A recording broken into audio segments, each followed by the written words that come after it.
We all want a business like Netflix or Amazon Prime. Businesses where once a customer engages with them, it becomes automatic and a part of their lifestyle from then on. But how do you build that forever transaction? I'm Robbie Kelman Baxter, and I have been studying subscription and membership models for nearly 20 years. In this podcast, my guests and I share the secrets and strategies of the membership economy. Join us for Subscription Stories, true tales from the trenches. You don't have to be Netflix, Amazon Prime, or LinkedIn to build a successful subscription model. In fact, many subscriptions make their forever promise to a small audience with highly focused ongoing needs. Mindful Communications, the organization behind mindful.org, is dedicated to a very specific goal: sharing the gifts of mindfulness through content, training, courses, and directories, and helping people enjoy better health, foster more caring relationships, and cultivate a more compassionate society. Because of this core focus, Mindful has been able to develop deep expertise about how people want to engage in mindfulness. Expertise which has provided a launching pad for a range of additional offerings, including a very successful corporate training business, which has become a larger source of revenue than the subscription itself. In other words, their niche focus has allowed them to be more impactful while generating multiple revenue streams to support their mission.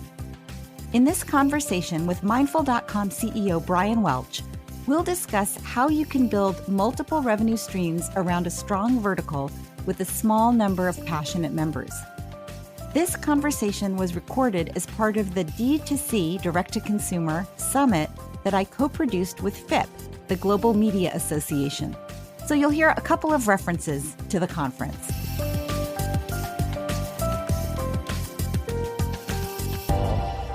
Welcome, Bryan. We're so glad to have you at the conference. Thanks, Robbie. It's great to be here. Can you briefly explain mindful.org's mission? Well, we're here to share the benefits of mindfulness practices, which is primarily meditation. And we share the practices through training courses, through the magazine, websites. We have a global directory of teachers and events, and we do a lot of corporate training. And where do subscriptions fit into your bigger strategic picture? Well, they're a big component. They're probably the second largest single source of revenues for us. And those subscriptions include traditional subscriptions to the magazine, both print and digital. But we also have premium subscriptions that include courses and access to other proprietary content and even coaching. Okay, so pretty broad range. And I want to follow up on something you said. You have printed content, which is something that many in the audience are going to be interested in. What is the role specifically of the magazine to the organization in terms of its bigger objective in your business model? Well, the magazine provides value to the business a bunch of different ways. First of all, I should say that the magazine is self-supporting. So the print magazine, we make enough on subscriptions and advertising to pay all of the expenses associated with our content creation, with all aspects of the media business. And so the print business is, in essence, a profitable business. But the assets it provides to the rest of the enterprise are really significant. I think the most important of them is we're studying the engagement of the audience all day long, every day. And that's through both print and digital, but we're studying how people engage with these subjects. So we become a world authority then on the right language to use, which topics are most important, how to present everything about content in our particular vertical. So I think that knowledge of the metrics, of the engagement metrics, is sort of central to all of our enterprises. Beyond that, the print magazine in particular gives the field of mindfulness a kind of legitimacy that everybody seems to recognize.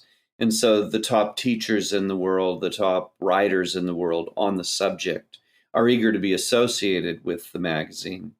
And it gives us a retail presence at checkout in places like Whole Foods. where we get a level of recognition that isn't possible, just jostling for position on the internet or whatever. So at the end of the day, we think we have a much more powerful brand because of the existence of the print product, and that network of people who want to support us in advancing that brand are super valuable to us in all kinds of ways. As contributors, they join us for our events. They join us for custom events that we create for corporate training customers. And it maintains a network, a global network of mindfulness experts and, in fact, celebrities in the mindfulness field, to the degree we have them, who are aligned with mindful. And that's, an irreplaceable asset, I think. Yeah, it's really interesting. It's like the magazine gives you a reason to reach out to, and a reason for these experts to come and be connected with you, which in turn kind of powers the quality of the content. And because all the content is in one place and under your brand, you have the opportunity to really study and understand how individuals respond to that content, which allows you to in turn create even more services and experiences to help them achieve their goals. That's exactly right. Yeah, Yeah. in the corporate training business, which is more than half of our total size, of our total revenues, our corporate customers or prospects very often ask us, well, how are we even sure our people will be interested? How do we know that you're going to be able to keep them interested and really engage them? Because if it's not a benefit, they don't want to pay for the training programs. And we're able to show them real-time metrics, engagement metrics, just, from the past few years or the past couple of weeks, if they want, that show the kind of engagement we get with our content, both from the general public as well as our other training customers. And so it's a pretty powerful value proposition for products across the spectrum of things that we sell. Yeah, it's really important. I think there's a couple things I want to pull out here that are important for the audience to understand. One of them is the value of engagement, that you can prove what engages the audience, and that in turn is really valuable to your corporate buyers. And the other thing, which I want to just pull out, is that you said, I think you said that your corporate training business is the number one biggest part of your business. Subscriptions are almost, I don't want to say that they're in service to that corporate business, but they're not as large a source of revenue, which I think is really interesting, especially for people that have media businesses and are thinking about how to extend and expand the value they provide. Yeah, that's the subscriptions are second. But for sure, over the last few years, we would not have had a growing business if it weren't for the ancillary revenue streams. Pretty difficult to create significant growth in subscriptions. I mean, it's a direct response marketing game, and direct response marketing is usually iterative. It usually takes time. You build data, you build knowledge, you test, you create a control, then you test again. It's iterative. And on the corporate training side, we might secure a contract next month that would double the size of the corporate training business. And so we're able to bite off big chunks of new revenue in corporate training in a way that we couldn't do on the subscription side just because of the mechanics of growing a subscription base. And so they serve each other in really profound ways. We also wouldn't have the resources we have to support subscriptions and to market subscriptions if it weren't for the ancillary revenue streams like corporate training. I call it ancillary because it's not subscriptions, but of course it's larger than subscriptions. So perhaps I should adjust my language, right? Yeah, well, it's interesting. I mean, they really are mutually dependent. What brings the corporate training business to you is your credibility as a magazine, as a content creator, and as a convener of experts. Without that, the corporate training business probably wouldn't be as big and as vibrant. But in fact, it is that business that justifies the continued investment in the subscription as well. Yeah, I think that's right. Yeah. You mentioned something very interesting about engagement.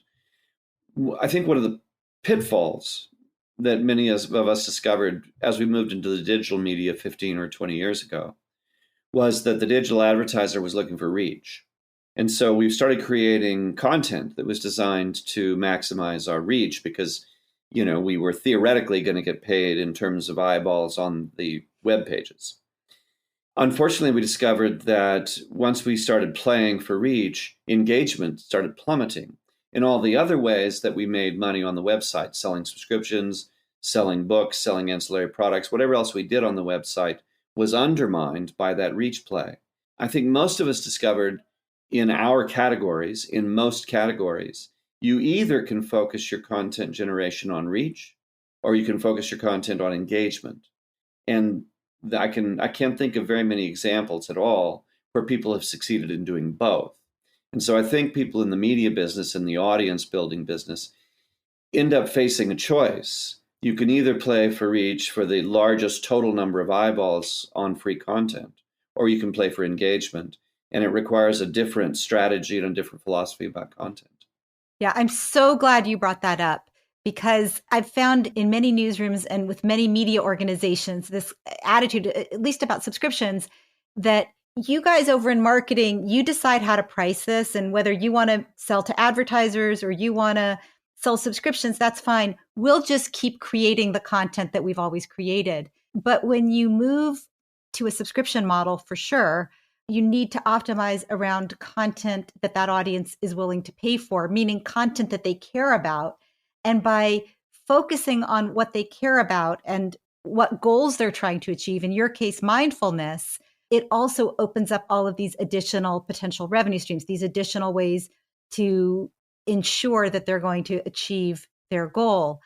But it does require different content. The kind of article that is going to, attract eyeballs might be very different than the kind of content that someone is willing to pay for and come back to again and again.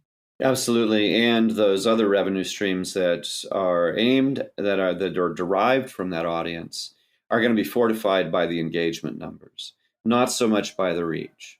You can make changes that would allow you to get twice as many people on the website, but in all likelihood, you're thinning the blood. Then you're just finding a lot of people who are less interested, and the very interested people are not as interested in that shallower form of content, and so you can lose the existing revenue streams trying to reach a much larger audience sometimes, I think. Yeah, you almost grow faster by aiming more narrowly. I wanted to talk to you about that by targeting a specific vertical, in this case, mindfulness. It gives you a real advantage over more general plays that are maybe even touching on the same content.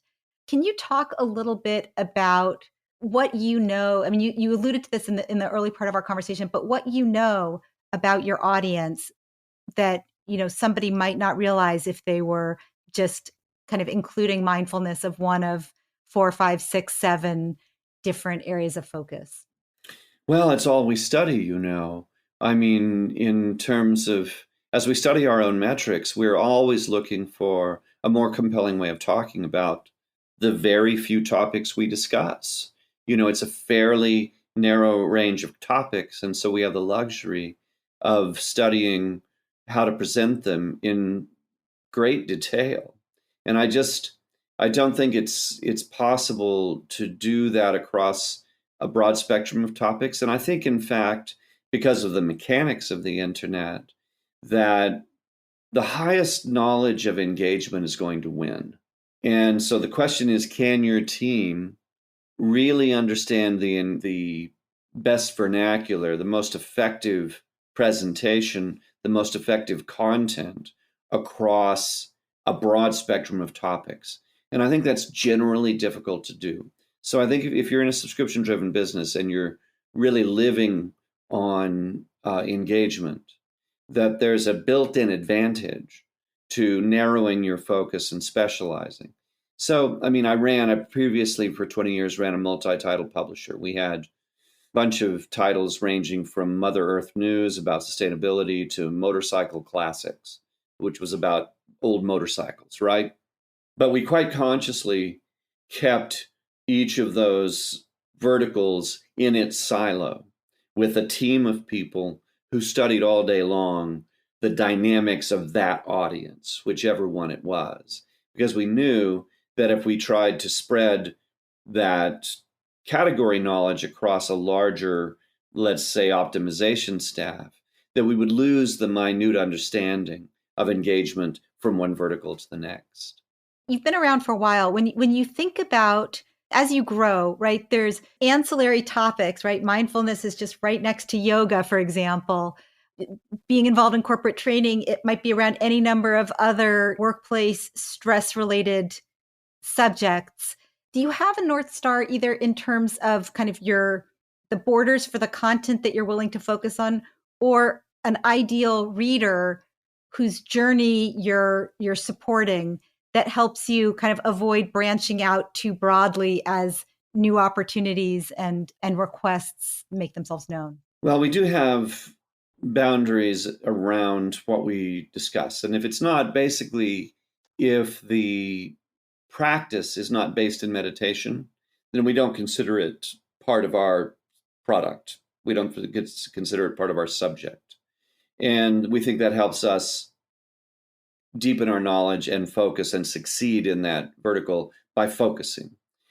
But the question of what's the ideal audience, what's the ideal person, we tend to focus more on what are the nerve endings that we're touching that are most compelling to people.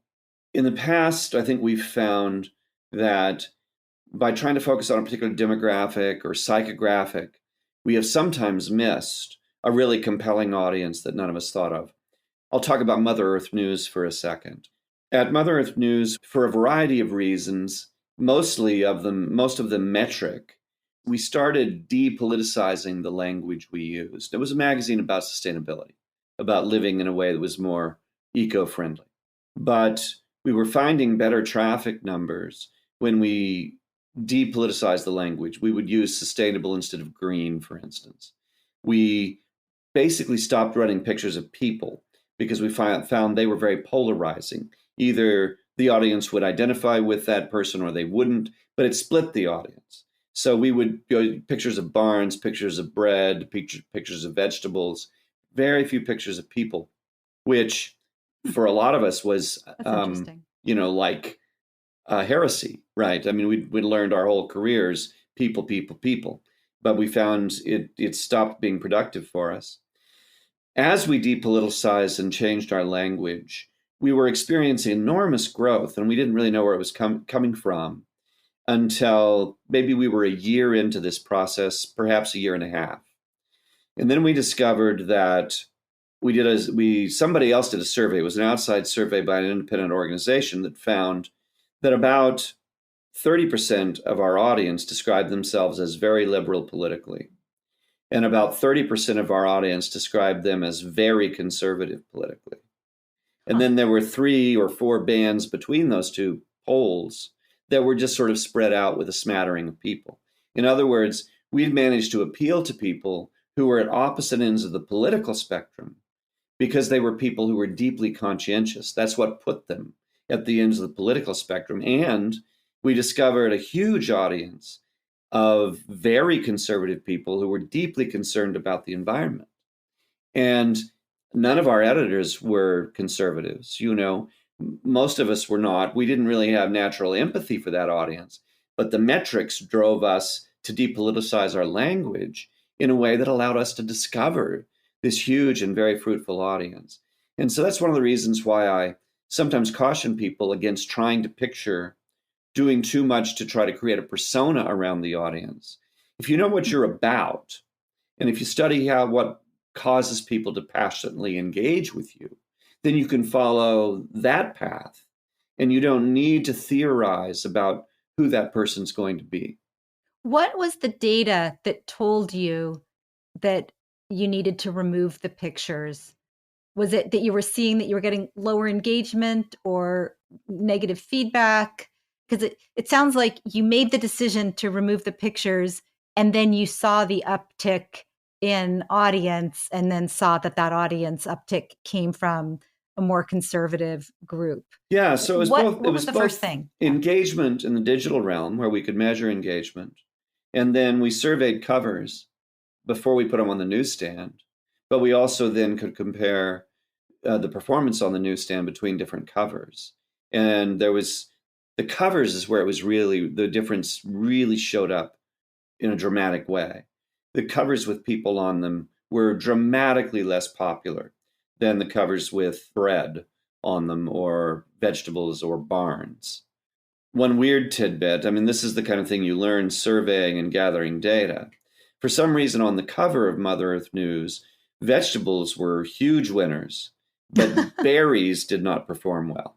Now, I still until today cannot tell you why that was, but it's quite valuable to understand it because we probably made hundreds of thousands of dollars over the year in additional newsstand revenue because we knew berries didn't perform well. That's fascinating. And of course, now my brain is spinning trying to figure out why would a cover picture of vegetables do better than a beautiful picture of berries. Yeah, I'm just not sure. Berries may be slightly more controversial than vegetables. Polarizing, as it were. Polarizing. So really interesting that the value of looking at what people engage with and what they like and what they're passionate about and kind of following that thread. In terms of how when I think about subscriptions, one of the things that I believe is that by focusing on a group of people that share a passion for something or that are trying to achieve a goal or solve a problem, there's tremendous opportunity to layer in more sources of value. And you've definitely done that, different ways of delivering the same value through your training, through your shop, through these other types of value packaging. How did you think about what additional ancillary services to offer? Or, as a media organization, were you a media organization first and then you layered in these other things? Or did you have the vision right from the start? We were a media organization first and layered in the others. But I mean, I'd had the experience of doing that previously in my career across, I don't know, a dozen or so different media brands. And so I was familiar with the path. And corporate training is a big project. And we got into the corporate training business through a merger. So that's different than the others. In most of the other product categories, it costs very little to try it. We thought there might be a need out there. We figured out a relatively inexpensive way to try. And then we put the marketing out there and measured response. And because we have access, that's another benefit of having a media audience that we effectively own. We can test product ideas within our own realm, within our own audience, for no cost, no additional cost, and discover what paths for business development are most promising. So usually ready, fire, aim. We have an idea, we put it out there, and then if it's reasonably successful, we start adjusting and tuning. It's interesting, looking kind of out at the landscape. This conference is really about direct to consumer. And obviously, many publications are direct to consumer, but increasingly we're seeing consumer products be direct to consumer as well, packaged goods, physical products.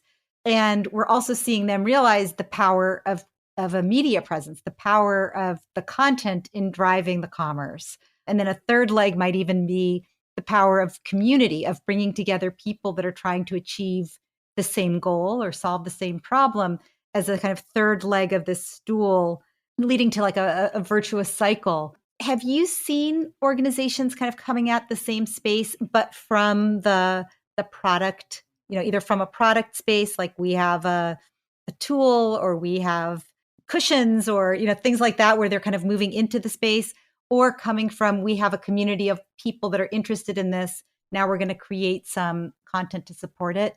Are you seeing kind of the merging or the conflation of these different spaces to achieve the goal of building direct to consumer relationships? Well, for sure. And I think it's an often overlooked source of competition or turbulence for media businesses now, because every business is a media business.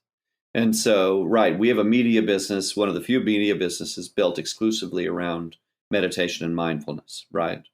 But everybody out there with a book or a meditation cushion or a seminar or whatever the product might be, they're all media businesses. They're all on the internet. They're all building content designed to attract the same audience.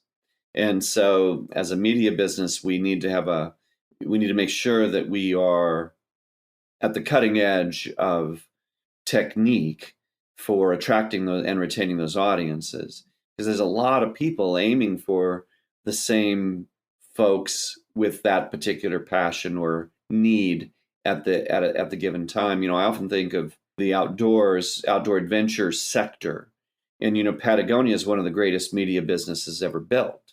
It's just they don't sell subscriptions, they don't sell advertising, they sell clothing, but they sell it all around narrative storytelling, and they're very good at it. And I think if you just talk in terms of audience, they're a huge player in the outdoor adventure content sector.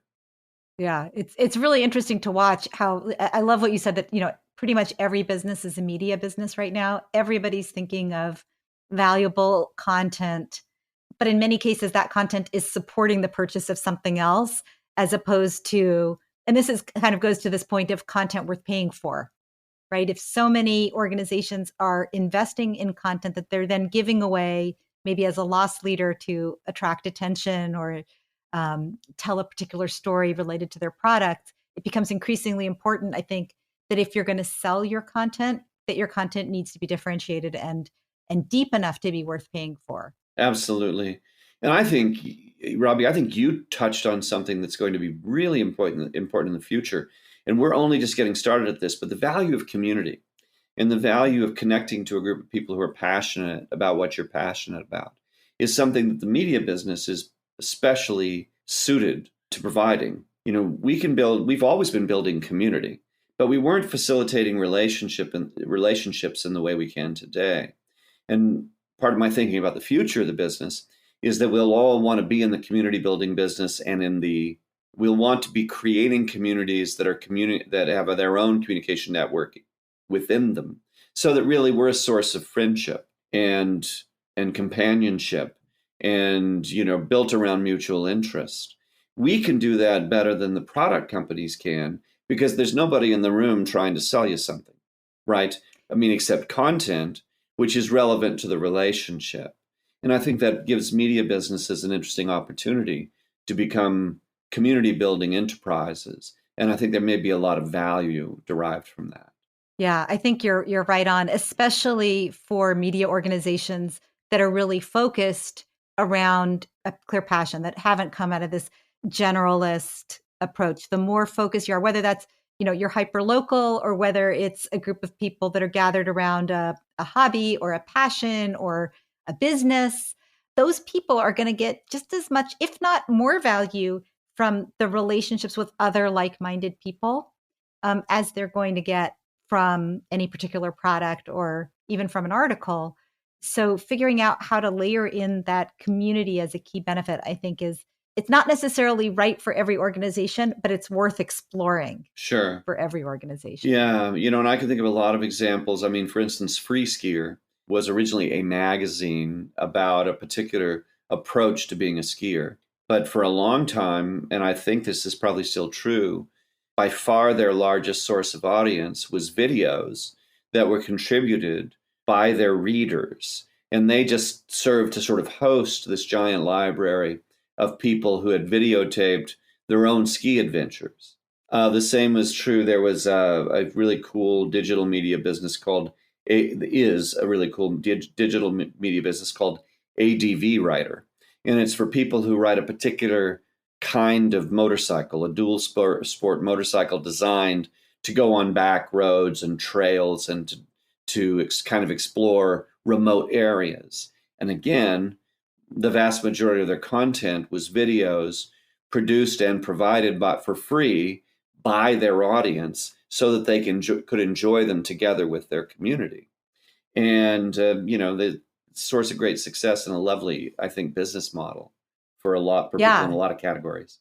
One great example also, just a little pitch, is Strava, which is now the world's largest community of athletes. We have one of the other guest speakers at the conference is David Lorsch, who's the chief revenue officer at Strava, which is it's a community of athletes. It's an opportunity to track your own segments, your own experiences, but also, and more importantly, to compare them with other people and to share goals and encourage your friends with their athletic pursuits. And so it's really interesting to look at it from the community perspective Oh, yeah. versus the content or even the product or commerce perspective. I wanted to change gears a little bit and circle back to something. Now you have this media piece, you have this corporate training, you have a shop. Different skills are required to be excellent in those different areas. What has it been like from an operational perspective, having the right people in the different parts of the organization and kind of balancing the different metrics in what is kind of a delicate and interdependent ecosystem, the different parts of your business? That's a really interesting question. It's a great question. One has to say it's impossible to know if you've optimized staffing. You never know. I mean, and each time someone new is hired, there's the possibility that they're going to dramatically change your performance, that they're going to change how you do business because they bring special talents, a special perspective. But I think we actually find it more interesting and difficult to hire people who understand the subject matter. I can find people who have marketing experience in analogous categories. I can find people with sales experience. I can find people with IT skills. But in order to do any of our jobs very well, it's kind of important that the people we hire understand the value of meditation practice. And that becomes the more challenging aspect of hiring for us, is finding people who both have the skills we need for the business, but also understand the product that we're selling. Not everybody does. It's kind of esoteric. And we find that very challenging. Yeah, that's interesting. The other part of that I would imagine, or that I've seen, I'm in Silicon Valley, where finding subscription experts and product managers is really hard. They're in great demand. Well, I imagine it's very hard to find somebody who has those skills and also is a mindfulness practitioner or has some expertise in that space. I could also imagine that it would be a source of attraction for the right people, where they'd say, wow, I can apply my skills at an organization that does something that I actually care about. Yeah, when you find the right person, it's magic. I mean, they're thrilled, you're thrilled. One of the things we've found in pursuit of that is our best source of candidates are our own websites and the magazine itself. We advertise for employees through our own channels more successfully than any other channel. So I have two things I want to do to round this out. One of them is I want to get your lessons, and then I also have a little speed round that I wanted to close out with. So first, the lessons. You've run 24, if not more, media brands. What have you learned about best practices in building a subscription-based or membership-oriented business?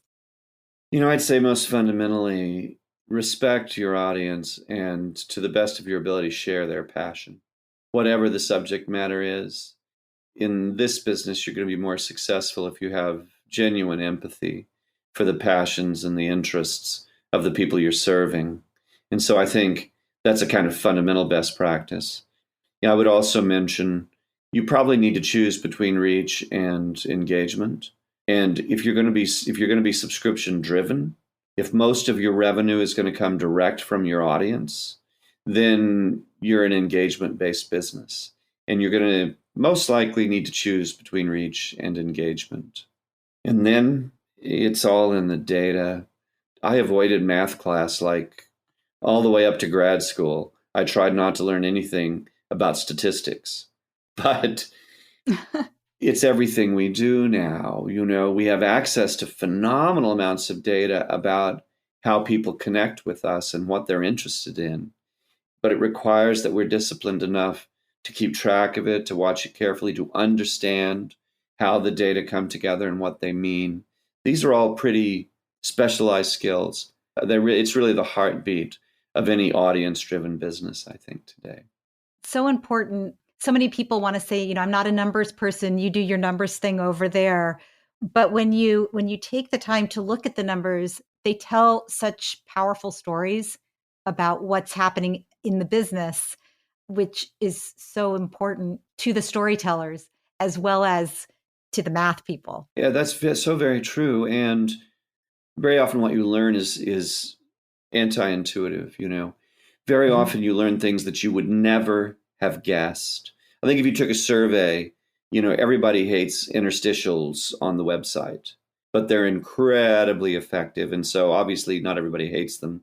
If you took a poll, there's not a single person who ever subscribed to a print magazine with an insert card because everybody hates them so much. And yet, for a lot of magazines, they're the single largest source of new subscriptions and always have been, right? Right. And so there's a lot out there that you couldn't learn by just asking. You need to see the numbers, and it's fun. It's a great detective game as well. Oh, it's so fun. And it's true. People, I say this all the time, people don't tell the truth for all kinds of reasons. When you ask them, they don't want to hurt your feelings. They don't want to think of themselves in that way, right? Nobody wants to say, I like to tell you that I watch a lot of movies with subtitles when I'm not reading important novels. But really, after a hard day of work, right, I'm going to kick back with Netflix and chill. And maybe I'm even going to watch, binge watch Friends or something.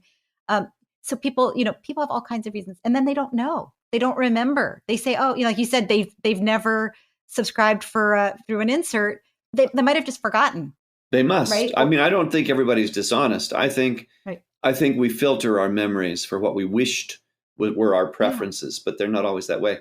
And the other thing, this is somewhat controversial, but I always tell editors that everybody who writes a letter to the editor is a weirdo. You can tell if you just look at the statistics, because if you have an audience of 1 million people and you get even 50,000 letters a year, those are still very unusual people who are writing you the letters. But the metrics are giving you a direct insight into the behavior of the audience. And so I would suggest that people downplay their reaction to over the transom letters, to any kind of unsolicited communication, because those people are motivated in an unusual way, and pay attention to the actual audience metrics where you can get the actual group dynamic, the actual group behavior. The representative sample is way more useful. Right. I want to wrap up with a few quick questions. First subscription you ever had? Mother Earth News. Favorite subscription, present company, productions excluded? The New Yorker. And a time you felt like you were a real member of a group? The Magazine Publishers of America, for a long time, had a small magazine publishers group within it. It had lots of different names, but we were all circ-driven, and there were usually about 20 or 25 of us who were active in that group. And it was the most fun, inclusive, offbeat kind of group of entrepreneurial media people. And it was great fun. And I've had great camaraderie there. So I'd probably count that one. Perfect. Bryan Welch, thank you so much for joining us. It was a real pleasure having this conversation with you. It was, Ravi, for me too. Thank you. That was Mindful's Bryan Welch. For more about Bryan and Mindful, go to mindful.org. For more about FIPP and the D2C conference we co-produced and where this conversation initially aired, go to d2c.global. And for more about subscription stories, as well as a transcript of my conversation with Bryan, go to robbiekelmanbaxter.com/podcast. Also, if you like what you heard, please go over to Apple Podcasts or Apple iTunes and leave a review. Mention this episode if you especially enjoyed it. We read all the reviews because we want your feedback. Thanks for your support, and thanks for listening to Subscription Stories.